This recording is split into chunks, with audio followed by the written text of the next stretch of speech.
Hello students, today we'll study about Uniform Resource Locator, which is abbreviated as URL.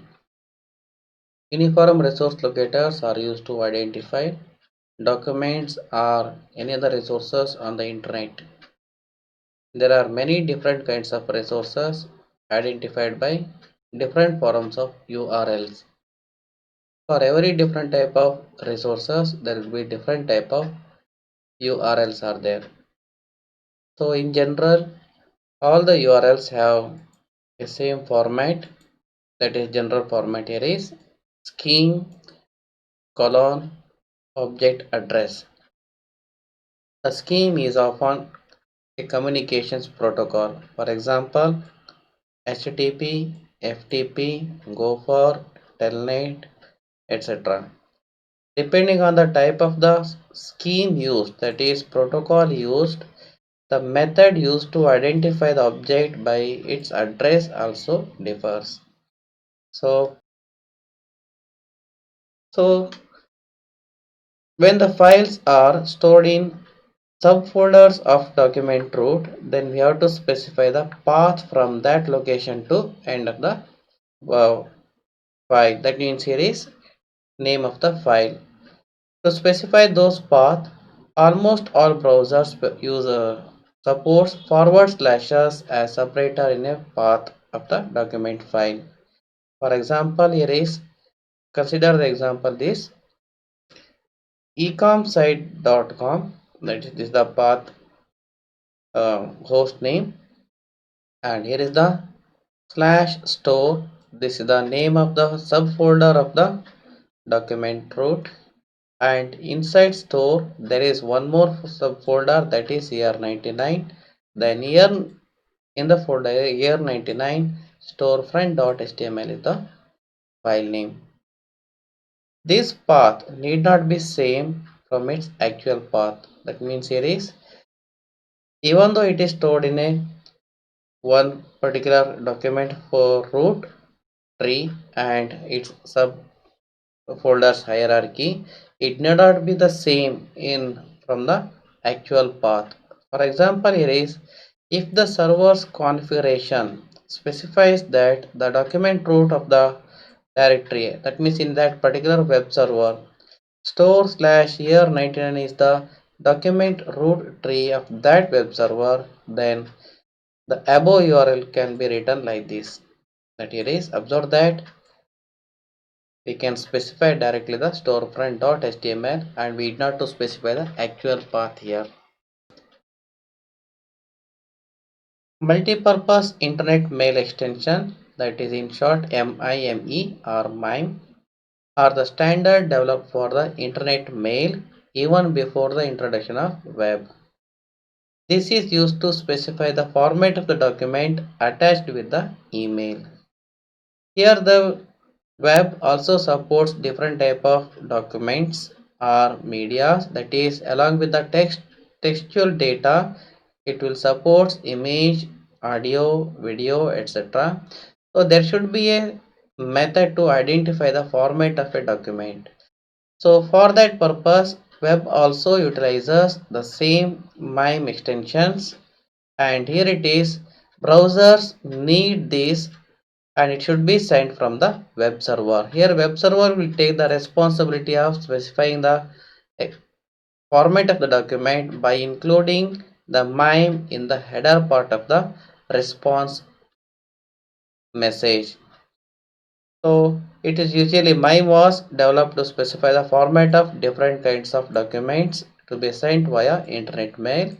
The same is utilized for the web also. Here is the example of for some MIME extensions.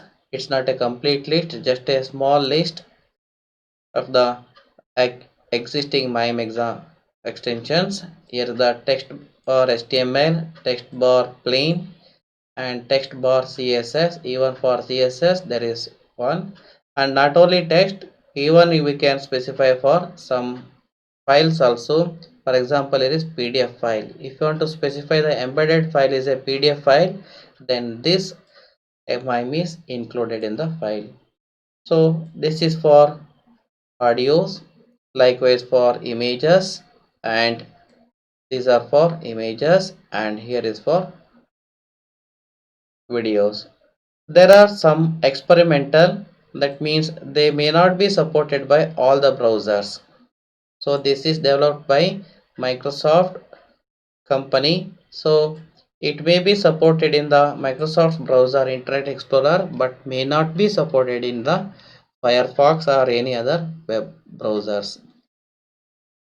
Web works in request and response model, that is, it works in two phases. One is request and response. In request phase, the browser will send a request URL to the web server, and that request URL is passed from client to, that is, browser to web server using the TCP/IP protocol. And after receiving the info request, web server will perform some operation at the server side, and the response generated for that operations is sent to the client as a response message. So in request or response communication, all these communication contains two parts. One is a header and a body. The header contains information about the communication. So what are the type of the information and other uh, information that helps in the smooth communication between the browser and web server. And the body contains the data of communication, if there is any. If there is any, there it is told, because request is just a request for a file, whereas response contains data code or HTML codes.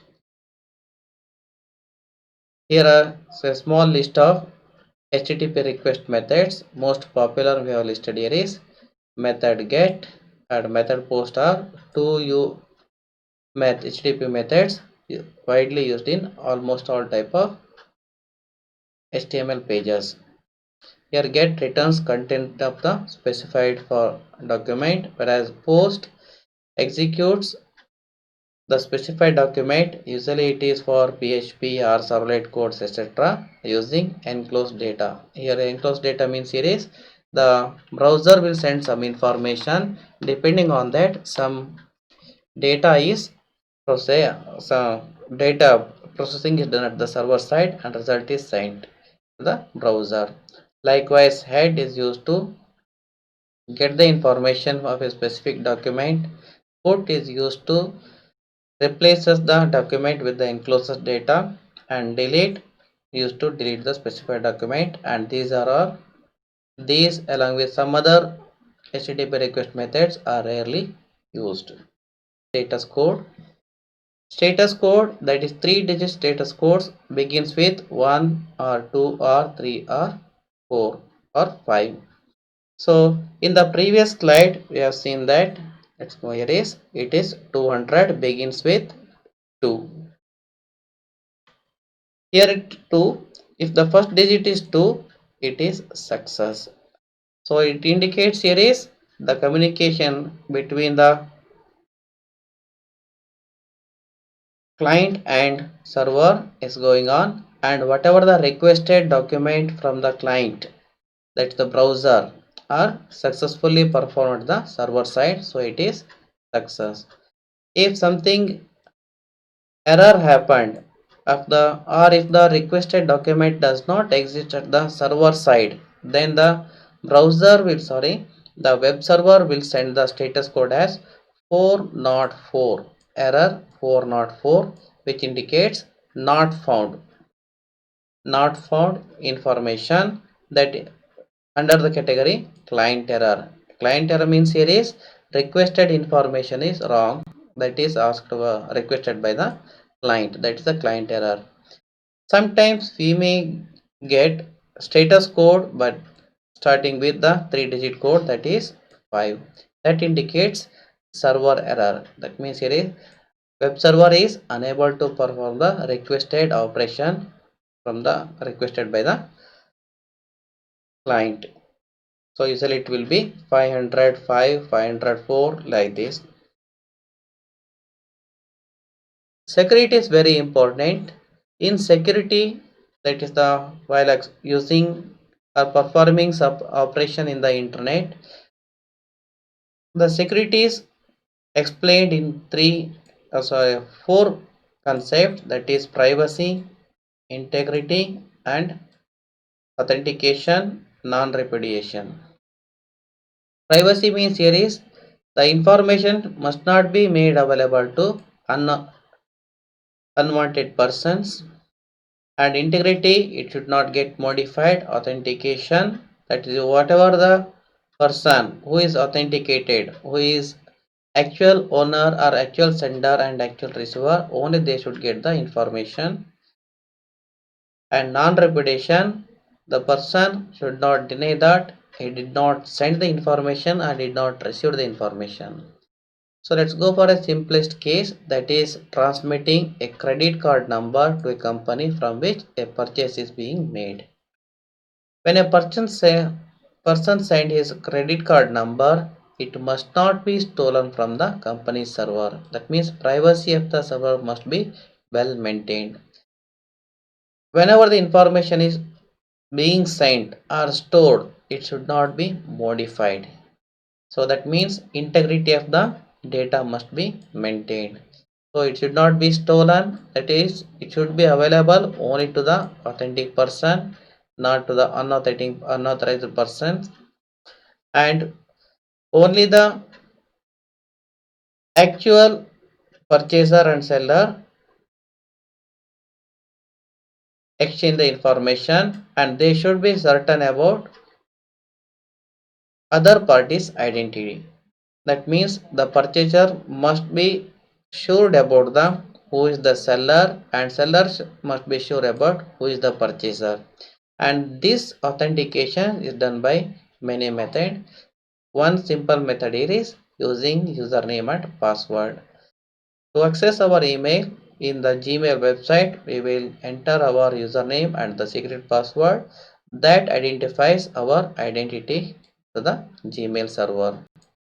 Another one is the non-repudiation. We must be able to prove legally that message was actually sent and actually received.